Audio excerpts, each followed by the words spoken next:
Monsieur le Président, l'engagement du contrat de dynamisation et de cohésion du Thouars-Loup-du-Nez, lancé le 24 avril de cette année par vous-même et messieurs Bernard Penaud et Joël Dazas, respectivement présidents des communautés de Comcom du Thouars et du Loup-du-Nez, avait fixé la fin de l'année pour sa signature. Et nous y sommes.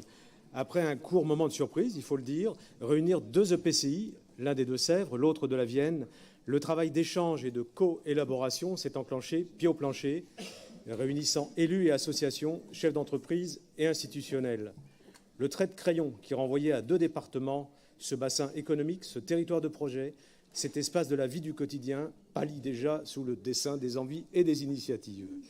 Alors, on s'est appuyé bien sûr sur un diagnostic réalisé par les services de la DATAR. Je les remercie chaleureusement parce que les délais étaient vraiment très contraints.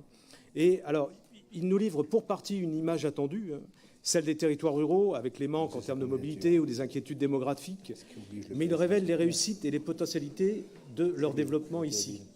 Le premier secteur d'emploi, c'est l'industrie. Et il faut offrir les filières de formation et de qualification qui permettront de relever les carrières et les revenus des personnes, retenir les jeunes dans des emplois solides.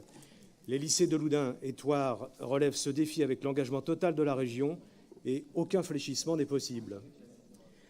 La nature et le patrimoine sont exceptionnels pour ce territoire frontière des Pays de Loire et de la région Centre. Alors en fait, nous sommes les ambassadeurs de la Nouvelle-Aquitaine, de fait.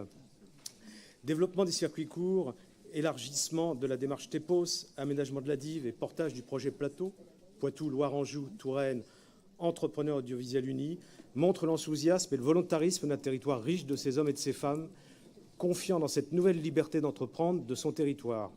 Alors, j'ai parlé des attendus du diagnostic, mais il comporte une surprise de taille, la surreprésentation de la classe d'âge des moins de 15 ans. Alors, si leur avenir leur appartient, de fait, il sera aussi celui que nous leur construisons maintenant. Merci. Étonnant. Merci en tout cas.